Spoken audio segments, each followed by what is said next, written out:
Bueno, buenos días a todos. Hace poco estábamos trabajando en una urbanización en Pozuelo, y el portero de la urbanización nos ofreció un billete de lotería, un décimo de 20 euros. Bueno, cobraba 25 porque se quedaba 5 para él. Y yo le dije, no, es que yo soy cristiano y yo no juego a la lotería, gracias, tal, no sé qué. A poco tiempo me enteré que ese número había tocado el 5.º premio de la lotería de Navidad. No es mucho, 6.000 euros me hubieran tocado, se hubiera comprado. Entonces me vino como una depresión y dije, ¿por qué soy cristiano? Digo, ya tendría para el coche que me hace falta. ¿Por qué soy cristiano? ¿No? Y es una pregunta que a veces es una pregunta que nos podemos hacer. ¿Por qué aún soy cristiano? Y yo seguro que en momentos difíciles que pasamos y de dudas, pues nos hacemos esa pregunta. ¿Por qué soy cristiano? Y también, ¿por qué, así ya indagando más en esa pregunta que te puedes hacer a ti mismo, casi una pregunta existencial, pues dices, ¿por qué no soy budista? ¿Por qué no soy musulmán? Y no es mi intención menospreciar y ofender a otras religiones. ¿Pero por qué? ¿Por qué no soy? Yo estuve a punto de hacerme budista, de los Hare Krishna. No sé si lo habéis visto, los Hare Krishna. Suelen salir en las películas, muchos están en los aeropuertos, llevan una túnica azafrán, van todos pelados, o sea, afeitados, y con una pandereta. Fíjate que aún me acuerdo de la canción que se cantaba. No la voy a cantar aquí porque aquí no es el lugar, pero me acuerdo de Hare Krishna. Bueno, no la canto. Claro que todo eso estaba mezclado, era la época hippie y estaba mezclado con LSD. Entonces, claro, tenías unas experiencias místicas con ácidos, LSD y todo eso. También me quise hacer rasta, ¿no? Entonces tenía más pelo y podía hacerme rasta. Algunos dirán, mira, no tienes pelo. No, cuando tenía más pelo, antes de que pasaran los años, podía haberme hecho rasta. Y claro que era guay rasta, pero rasta a los estilo Bob Marley, ¿no?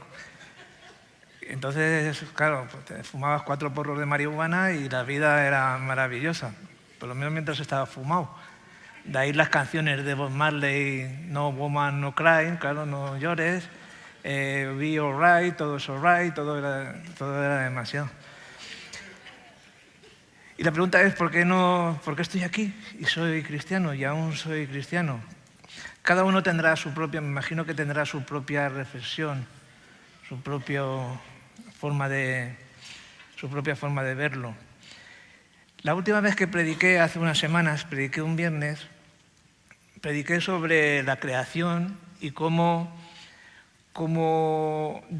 desenmascarando la creación, o lo que llamamos también, lo que comúnmente, a mí me gusta más llamar de creación, lo que comúnmente se llama naturaleza, puedes ver a Dios, ¿no? Llega un momento que desenmascaras la naturaleza y puedes decir, Dios, he visto lo que has hecho. Hay un versículo en Romanos 1:20 que dice, porque las cosas invisibles de Él, su eterno poder y deidad, se hacen claramente visibles desde la creación del mundo, siendo entendidas por medio de las cosas hechas, de modo que no tienen excusas. Entonces, yo hablé de eso, no voy a repetirlo todo, pero sí que al desenmascarar lo que llamamos naturaleza, podemos ver a Dios. Hablé de las teorías de cuerdas, de la materia oscura, del Big Bang, de la teoría de relatividad. Todo eso, al final, incluso las grandes mentes como Einstein, al final tenía que reconocer que Dios estaba detrás. Ellos no eran creyentes, pero reconocían que pese a sus teorías, a sus investigaciones, a sus grandes pensamientos, al final de todo estaba Dios, desenmascarando la creación, desenmascarando la naturaleza, pues al final te encuentras con Dios, puedes ver a Dios. Yo sé que algunos pueden decir, y como dice la canción o el coro, dice, la cruz me bastó. Sí, la cruz te bastó ahora. Pero hay personas que tú tienes que hablar con ellas y no les basta solo la cruz, no les basta. Yo estoy estudiando ahora con personas muy inteligentes, la verdad es que son personas brillantes, saben 4 o 5 idiomas, tienen doctorados, máster, tienen un nivel de inteligencia increíble. Yo soy el tonto de la clase. Tiene un nivel de inteligencia increíble. A veces digo, ¿qué hago yo aquí? Y son personas brillantes, ¿no? Pero no conocen, no pueden ver a Dios. Y yo quiero formarme de alguna manera, estar ahí, porque algún día sé que necesitamos que esas personas brillantes, esas personas que tienen un nivel de inteligencia, ellos puedan algún día ver a Dios. Nosotros, pues, Betel tiene experiencia con los marginados, sabemos tratar y trabajar y evangelizar y con los marginados. Pero a mí me gustaría que muchas personas que están ahí, personas brillantes, personas, pudieran conocer a Dios. Por eso yo me he metido no sé cómo lo he hecho, la verdad, pero me he metido en la Universidad de Alcalá. No sé hasta dónde voy a llegar. Yo soy como Forrest Gump, ¿no? Que empieza a correr, ¿no? Cuando os acordáis de la película de Forrest Gump, que empieza a correr y dice, he llegado hasta aquí, bueno, pues voy a correr más. Y empieza a correr hasta, se pasa, creo que años corriendo. No sé hasta dónde voy a llegar, pero sé que yo quiero que Dios me utilice para llegar a esas personas que son brillantes, entre comillas, pero que algún día conozcan a Jesús como Cristo, como Mesías. Hace poco murió este hombre, Stan Lee, no sé si alguien sabe quién es Stan Lee, es el creador de Superman, el creador de Hulk, de los Vengadores, murió hace poco, el creador de la Marvel Comics. Yo sé que a algunos, si os gusta o os ha gustado más los cómics, pues conoceréis y sabréis quién es. Pues era hijo de migrantes judíos. Y el creador de Superman también era descendiente de judíos. Yo no voy a mitificar a los judíos ahora, esta mañana, porque mucha gente hace mitos de todo esto, que si los judíos son más ricos. Ha habido judíos, y los hay, inteligentes, han ganado muchos premios Nobel, pero también los han habido muy malos.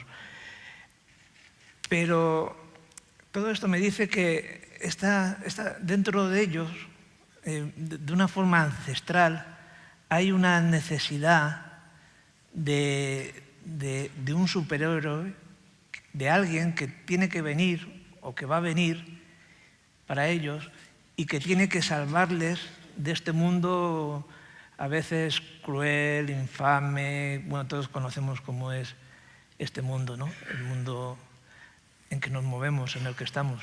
Jesús dijo, no somos del mundo, pero estamos en el mundo. Toda esta gente, pues, hay un dicho que dice que los judíos son los creadores de superhéroes, porque hay una necesidad. Y una de las cosas que nos lleva, o por lo menos a mí me llevó a ser cristiano, es la necesidad de alguien que venga y que me saque de la miseria en que estaba metido, de la miseria que me envuelve, alguien que sea un héroe. De ahí hay un libro muy interesante que se llama El mito del héroe, que es que dentro del ser humano hay un anhelo de que venga alguien que... Y no solo en otras religiones también. Todas las religiones tienen su Mesías. Zoroastro tenía un Mesías, los musulmanes también están esperando a sus Mesías. Falta saber quién es el verdadero. Pero todos están esperando a alguien que nos libere de este mundo, de esta, a veces, mundo tan pesado que nos envuelve. A veces también la experiencia personal, con nuestra experiencia personal de cada día, relegamos, digamos, realmente, no sé cómo expresarlo, relegamos lo que nos rodea. Es decir, cogemos y ponemos a Dios. Dios es bueno, Dios es grande si nos encontramos bien, y ya no hay Dios si no estamos bien. Entonces lo que tenemos que hacer es mirar más allá, buscar lo trascendente, lo que está por encima, no relegar nuestra realidad espiritual a nuestra experiencia. ¿Entendéis lo que quiero decir? A nuestra experiencia. Si te encuentras bien, Dios es grande. No, soy cristiano no porque me vayan las cosas bien, sino porque sé que hay algo más de lo que nos rodea, más de la experiencia cotidiana, más de este mundo, algo mucho más trascendente. Pablo lo expresa muy bien en Efesios, en el capítulo 3, versículos 18, 19.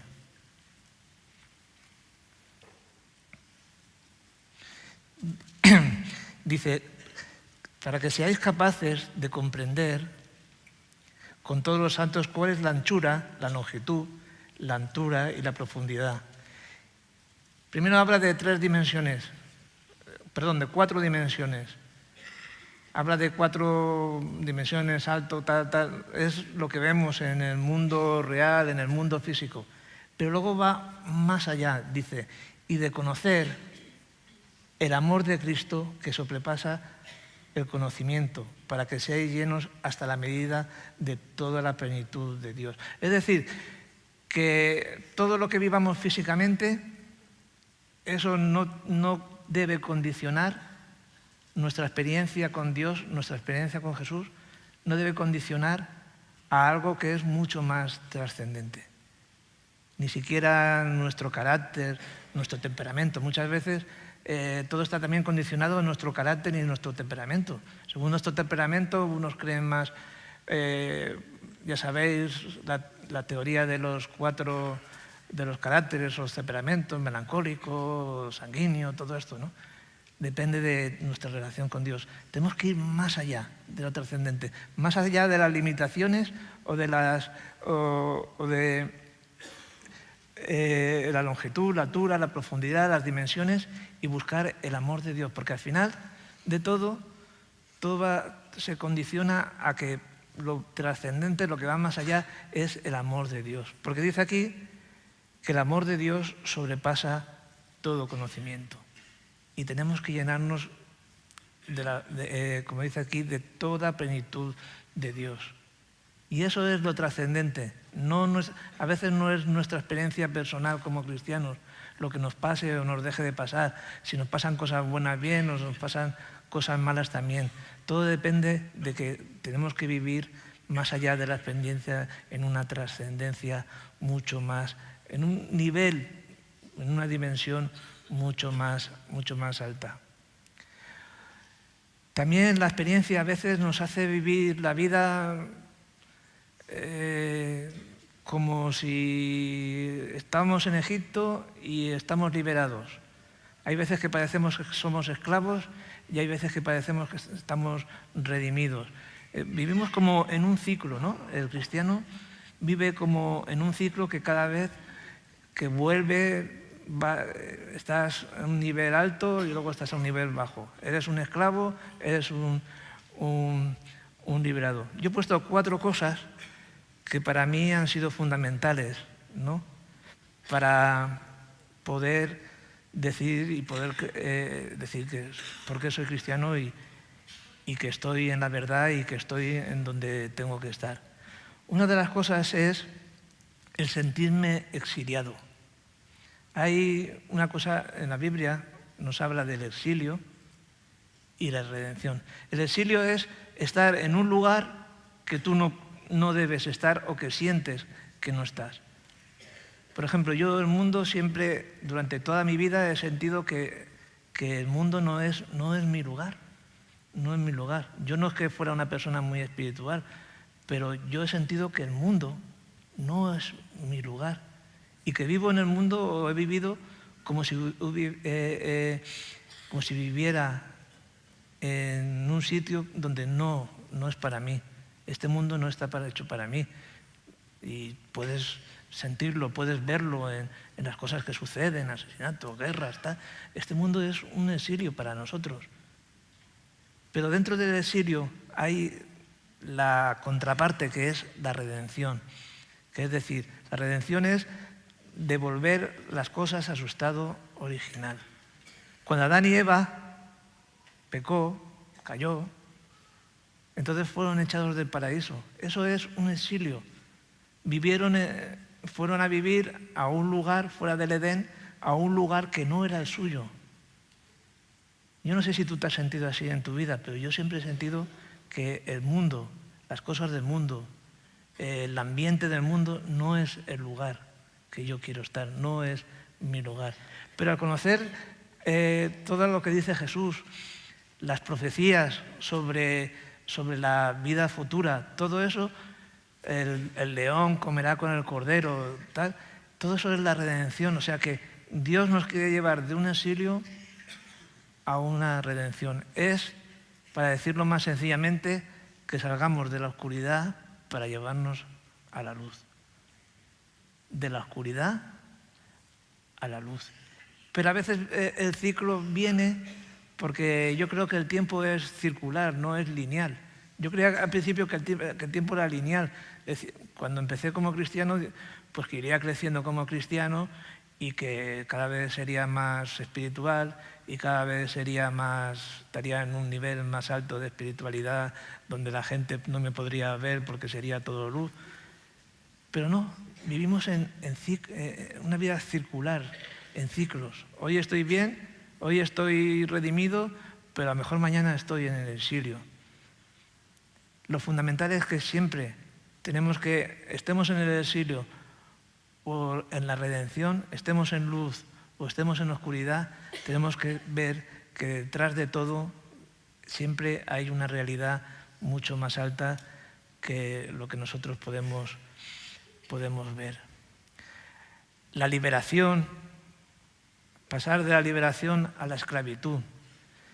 La liberación para mí es cuando Jesús habló y dijo, si conoceréis la verdad y la verdad os hará libres. Yo me acuerdo que estaba en una, lo he contado otras veces, pero ya como soy mayor me repito como los mayores. Me acuerdo que estaba en Valencia, pues no tenía dónde caerme muerto y hacía frío y estaba en una biblioteca. No es que yo fuera un delincuente intelectual, pero me iba allí para refugiarme de la tormenta y esto. Y estaba leyendo y un día me metí, no sé por qué, estaba más calentito y había una Biblia en la biblioteca. Estaba en la parte donde estaban los libros de religión y eso. Y conocí y vi el libro, cogí la Biblia, la abrí al azar y entonces vi este versículo que decía, y conoceréis la verdad y la verdad os hará libres. Claro, imagínate, una persona no libre, esclavo de las drogas, esclavo de todos vicios, esclavo de esto. Entonces, ese versículo me hizo preguntarme, ¿cómo puedo ser libre? Se quedó ahí, lo apunté todo en un papel porque me pareció muy bonito. Yo digo, pues será algo filosófico, a lo mejor lo pongo en una postalita o algo. Pero luego años más tarde, cuando ya vine a Betel, cuando ya conocí a Cristo, entonces comprendí el versículo. Pasar de la libertad, de la esclavitud a la libertad. ¿Cómo? Conociendo la verdad. ¿Y dónde está la verdad? La verdad está en Jesús. Jesús mismo dijo, yo soy el camino, la verdad y la vida. En Juan, vamos para allá, en el capítulo 8, versículo 35,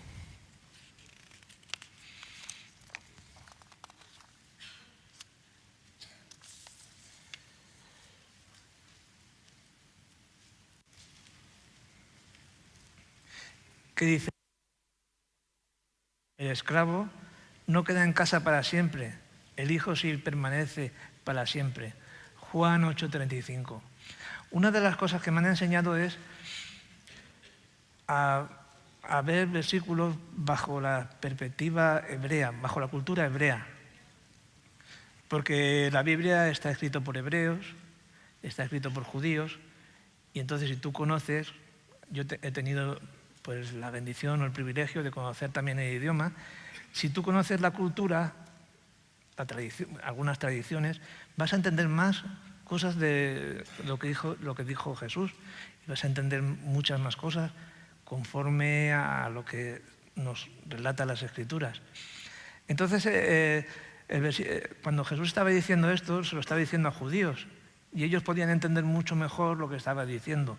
Y entonces estaba diciendo: el esclavo, según las leyes de la esclavitud,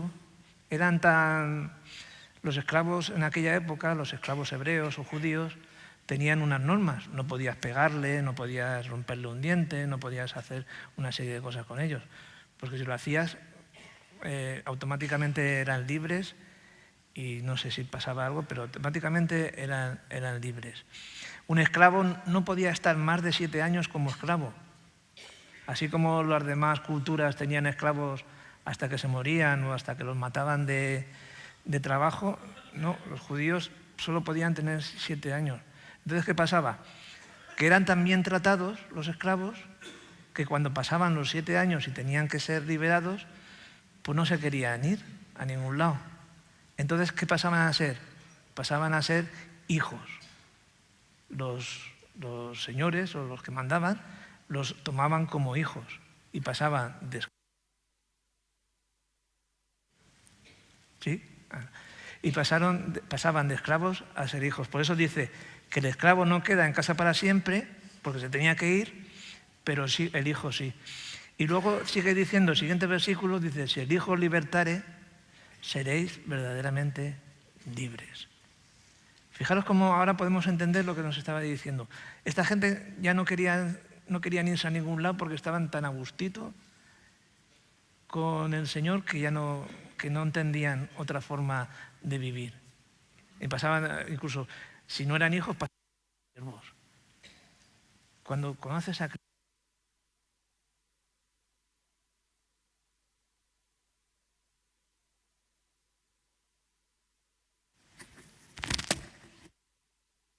sí, ahora. Cuando conoces a Cristo, cuando conoces a Dios, estás tan a gustito con sus promesas de redención, promesas de salvación. Estás a gusto. A pesar de los malos momentos, te sientes bien. Yo la verdad que como cristiano he pasado los mejores momentos aquí, sin fumar porros, sin sucedáneos, sin acelerantes. He pasado los mejores momentos de mi vida con la gente. También hemos pasado malos momentos, pero en realidad desde los primeros años, yo llevo 30 años en Betel, he pasado los mejores momentos. Así que si el Hijo os libertare, seréis verdaderamente libres. Otra cosa que me ha mostrado mucho, porque ahora soy cristiano, es la guerra contra, digamos, el mal a lo largo de la historia. En cada generación ha pasado, en el último siglo XX, hemos visto las dos peores guerras, la Primera Guerra Mundial y la Segunda Guerra Mundial. Hemos visto, y a lo largo de la historia hemos visto guerras, pero digamos esa lucha del mal, esa lucha del mal en contra de Dios, que la estamos viendo hoy en día, todo eso también me ha ayudado a entender que estoy en la verdad. Vemos como ahora orar no está bien, te pueden llamar la atención, ahora que van a hospitales y van a orar por ellos, te pueden llamar la atención. Tener cosas, la Navidad la están cambiando, los motivos religiosos, los motivos cristianos, todo está cambiando. Hay mucha más persecución, hay una persecución contra los cristianos como no ha habido en años anteriores. Todo eso me hace ver que hay una guerra espiritual, que es una realidad, que está en contra de lo que es la civilización judeocristiana. Hay una guerra y esa guerra me hace entender que ¿cómo puede ser esto? Tiene que haber algo que me hace creer más en Dios. Yo lo llamo, yo siempre he entendido, porque hay una forma de entender al diablo, Satanás. A veces Satanás lo utilizamos de una forma un poco, para mí, un poco vana. Pero hay una, como decía Pablo, no tenemos lucha contra sangre ni carne, sino contra potestades, contra gobernadores. Hay todo un ambiente espiritual que está en contra de Dios y sobre todo no en contra de Dios, porque no puede hacer nada en contra de Dios, sobre todo en contra de los cristianos, poniéndonos las cosas mucho más difíciles. Y esa lucha me hace aún entender y comprender que hay una realidad espiritual mucho más fuerte. Otra cosa es la revelación de las Escrituras. Vamos a 1 Corintios, al capítulo 2, versículos 6 al 9.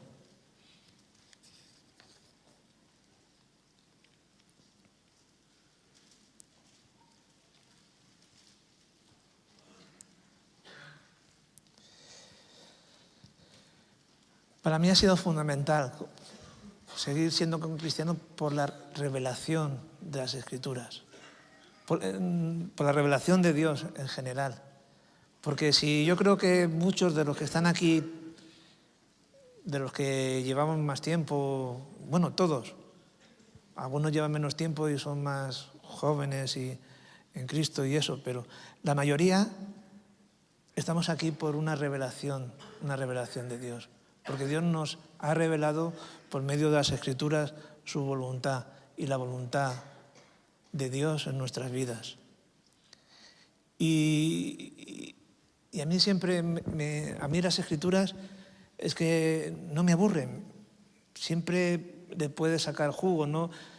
Puedes llevar 30, 40 años, pero siempre aprendes algo, siempre hay una revelación que puedes sacar, siempre hay algo más. No es que ya lo sepas todo, es que siempre hay algo más. Y esa revelación es la que estoy seguro que puedo decir, pues por eso aún soy cristiano, porque Dios me ha revelado. Y todos los que estáis aquí, algunos no sé los motivos por los que estáis aquí, habrá diversos motivos, otros no lleváis menos tiempo aquí, otros lleváis más tiempo en la iglesia, pero al final de cuentas es porque Dios os ha dado una revelación profunda de Él y queréis saber más de Dios, queréis conocer a Dios.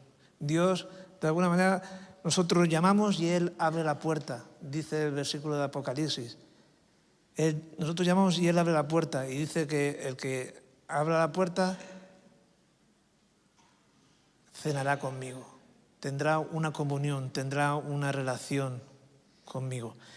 Dice en 1 Corintios 2, capítulos 6 al 9, dice, y sin embargo hablamos de sabiduría entre los que han alcanzado madurez, pero una sabiduría que no es de este siglo.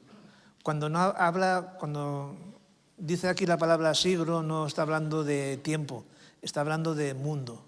No es una sabiduría de este mundo, ni de los gobernantes de este siglo. Yo lo cambio por mundo, de este mundo, que van desapareciendo, sino que hablamos sabiduría de Dios en misterio, la sabiduría oculta que desde antes de los siglos Dios predestinó para nuestra gloria, la sabiduría que ninguno de los gobernantes de este siglo, de este mundo, ha entendido, porque si lo hubieran entendido no habrían crucificado al Señor de la gloria, sino como está escrito. Luego fijaros que hace una referencia al Antiguo Testamento, sino dice, como está escrito, cosas que ojo no vio, ni oído oyó, ni han entrado al corazón del hombre, son las cosas que Dios ha preparado para los que le aman. Estamos aquí por pura revelación. Y Dios, lo hermoso de todo es que Dios cada vez nos va revelando cosas de Él.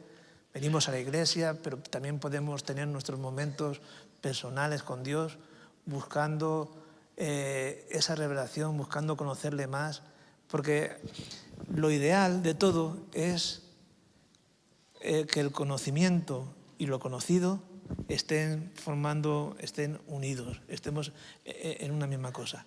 Eso es la perfección. Si el conocimiento es Dios y nosotros somos lo conocido o los que tenemos que conocer, que tengamos una comunión profunda, casi estemos pegados o alineados a Dios. Entonces va a haber una revelación profunda y eso pues te afirma y puedo decir, pues soy cristiano, soy un cristiano porque Dios, aún pasando el tiempo, Dios me está revelando más cosas de Él.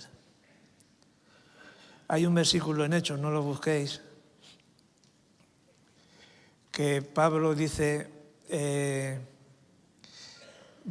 Dios que hizo el mundo y todas las cosas que en él hay, siendo Señor del cielo y de la tierra, no habita en templos hechos de manos humanas, ni es honrado por manos de hombre, como si necesitara algo, pues Él es quien da toda vida, aliento y todas las cosas. Y de una sangre ha hecho todo el linaje de los hombres, para que habiten sobre la faz de la tierra, y les ha prefijado el orden de los tiempos y los límites de la habitación, para que busquen a Dios.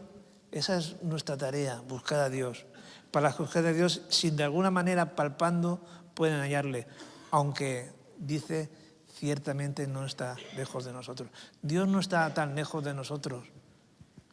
Si vuelvo a veces nuestra experiencia es que si estamos mal, Dios está muy lejos de nosotros. Y no, Dios no siempre está ahí, esperando que nosotros busquemos para revelarnos cosas, para darnos cosas, para hablar con nosotros, para hablar a nuestros corazones.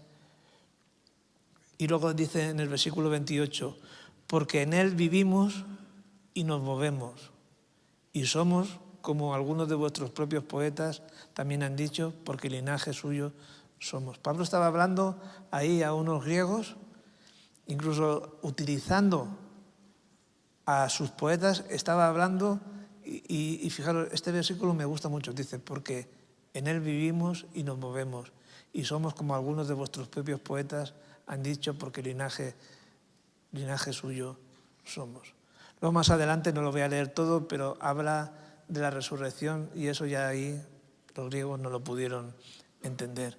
Pero también es una parte que también te dice por qué eres cristiano, porque estamos esperando también que algún día llegue ese momento. Porque en todos nosotros hay un cierto miedo a la muerte. Hay un cierto miedo a la muerte, que, como dijo Jesús, que es el postrer enemigo del hombre, es el miedo a la muerte. Pero tenemos la esperanza de la resurrección. Y no es fácil de creer en esa esperanza. No todo el mundo va a creer en la resurrección. Pasó con estos griegos. Pero nosotros tenemos la esperanza de la resurrección. Vamos a ponernos de pie y si los músicos pueden subir, por favor.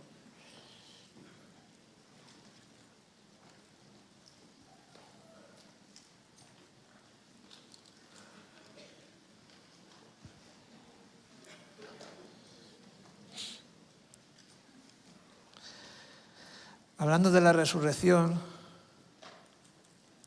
hace unos años fuimos a enterrar a un pastor que era amigo de Betel en Sevilla, cuando estaba en Betel, Sevilla. Y allí en el cementerio de Sevilla pues tenían una parte que estaban encerrados los evangélicos.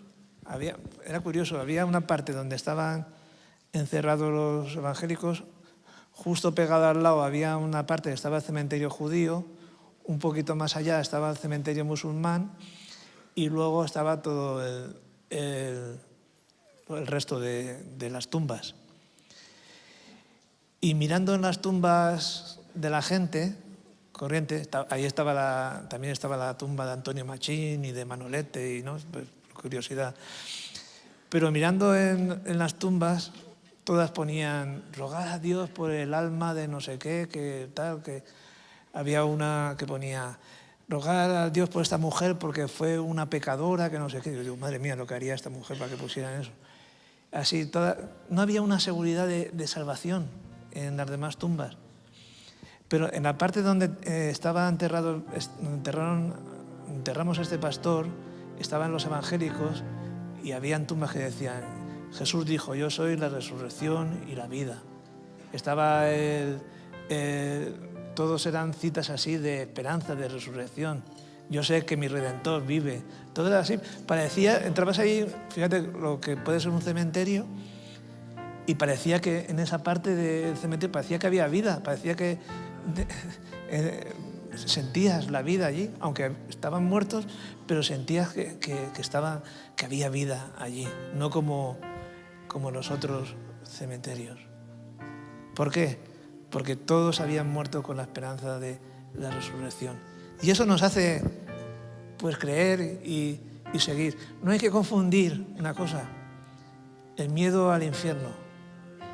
Porque si uno está por el miedo al infierno, eso no es sanamente espiritual. Estamos aquí porque amamos a Dios, porque estamos convencidos de que Dios nos ama y que vamos a estar con Él, pese a nuestros defectos y nuestras cosas y nuestras luchas y nuestros momentos, pero creemos que Dios está ahí, que al final vamos a estar. Estamos esperando en la resurrección. Como dijo Pablo, tenemos una seguridad de salvación. Si fuera por miedo al infierno, me cambiaba de religión o me cambiaba a otro lado, ya no sería cristiano, porque hay otras religiones que no dicen que no existe el infierno. Entonces, si fuera por eso, te puedes cambiar fácilmente de religión. Pero no estamos porque amamos a la verdad y porque creemos que Jesucristo es el camino, la verdad y la vida. Amén.